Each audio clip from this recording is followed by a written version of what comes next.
भारत में नहीं गल रही राहुल की दाल, विदेश में जाकर करते हैं बदनाम। लेकिन मोदी की 2 योजनाओं के हैं मुरीद, जमकर की तारीफ। राहुल चुनाव हारते हैं, विदेश भागते हैं, मोदी विरोध में देश विरोधी राग अलापते हैं। कैम्ब्रिज में सोनिया के लाल ने मोदी को कैसे बता दिया गरीबों का मसीहा।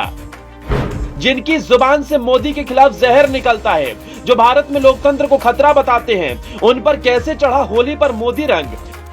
कौन सी वो 2 योजना जिसे राहुल भी मानते हैं गेम चेंजर। एक कहावत है, थोथा चना बाजे घना, यानी जिस व्यक्ति की कोई पूछ परख नहीं होती वो उतना ही ज्यादा दिखावा करता है। यही हाल राहुल गांधी का फिलहाल है। देश में भाव नहीं मिल रहा, चुनाव दर चुनाव हार रहे हैं और फिर विदेश में जाकर भारत को बदनाम कर रहे हैं। जब पूरी दुनिया भारत का लोहा मानती है, रूस से लेकर अमेरिका ब्रिटेन भारत की तारीफ के कसीदे पढ़ते हैं, तो राहुल जिस देश का खाते हैं, जिस देश में रहते हैं, उसी के खिलाफ जहर उगलते हैं। लेकिन इस बार कुछ उल्टा हुआ। राहुल विरोध करते करते भारत की तारीफ करने लगे और मोदी की 2 योजनाओं को गेम चेंजर बताने लगे। यानी देर से ही सही, ऊंट पहाड़ के नीचे आया। राहुल मोदी की कौन सी 2 योजनाओं के फैन हैं? कैसे उस जुबान से मोदी के लिए कुछ अच्छा निकला जिससे सिर्फ पीएम के खिलाफ जहर निकलता है। राहुल ने मोदी को गरीबों का मसीहा कैसे बता दिया, ये आप हमारी इस रिपोर्ट में समझ जाएंगे। दरअसल प्रतिष्ठित कैम्ब्रिज यूनिवर्सिटी में छात्रों को संबोधित करते हुए राहुल गांधी से पूछा गया था, क्या वो मोदी सरकार की उन नीतियों के बारे में बता सकते हैं जिनसे भारतीय लोगों को फायदा पहुंचा हो। इस पर राहुल गांधी ने कहा कि महिलाओं को मुफ्त सिलेंडर देने वाली उज्ज्वला स्कीम और लोगों के बैंक अकाउंट खुलवाना अच्छा कदम है।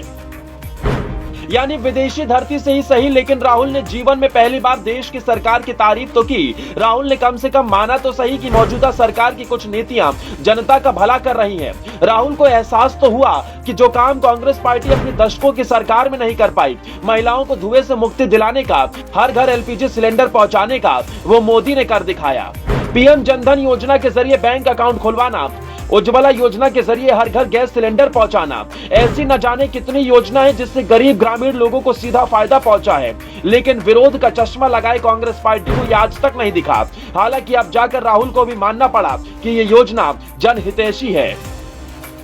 वैसे विदेशों से राहुल की देश विरोधी वाणी तो आप खूब सुन ही रहे होंगे, जिसमें राहुल पीएम पर निशाना साधते हैं, लोकतंत्र को खतरा बताते हैं, नेताओं की पेगासस से जासूसी का आरोप लगाते हैं, विपक्ष को दबाने की बात कहते हैं। कैम्ब्रिज में भी राहुल गांधी ने पीएम मोदी पर हमला बोला। उन्होंने कहा कि वो अपने विचार भारत पर थोप रहे हैं, जिसे कोई नहीं मानेगा। अगर एक ही विचार आप लोगों पर थोपेंगे तो इसकी प्रतिक्रिया तो आएगी ही। राहुल गांधी का कहना था, हम इस तरह का दबाव लगातार महसूस कर रहे हैं, विपक्ष के खिलाफ मामले दर्ज हो रहे हैं। मेरे खिलाफ कुछ ऐसे आपराधिक मामले दर्ज किए गए जो किसी भी परिस्थिति में आपराधिक मामले नहीं थे। यानी राहुल को जिन आरोपों का जवाब देश में रहकर एजेंसीज और कोर्ट में जाकर देना था, वो विदेशों में बैठकर भारत के खिलाफ आरोप लगाकर दे रहे हैं। हालांकि राहुल के आरोपों का ना कोई सर है, ना कोई पैर, ना कोई आधार, ना कोई सबूत। एजेंसीज जांच करती हैं तो राहुल विपक्ष पर दबाव बताते हैं, जासूसी का आरोप लगाकर लोकतंत्र को खतरा बताते हैं। जिन आरोपों को लेकर सुप्रीम कोर्ट में कांग्रेस को मुंह की खानी पड़ी, जिनमें कोई दम नहीं है, उसे लेकर राहुल विदेशी सरजमी से भारत के खिलाफ आग उगल रहे हैं। वो कहते हैं ना, खिसियानी बिल्ली खंबा नोचे, यही हाल राहुल का लगता है। ब्यूरो रिपोर्ट, अपना इंडिया।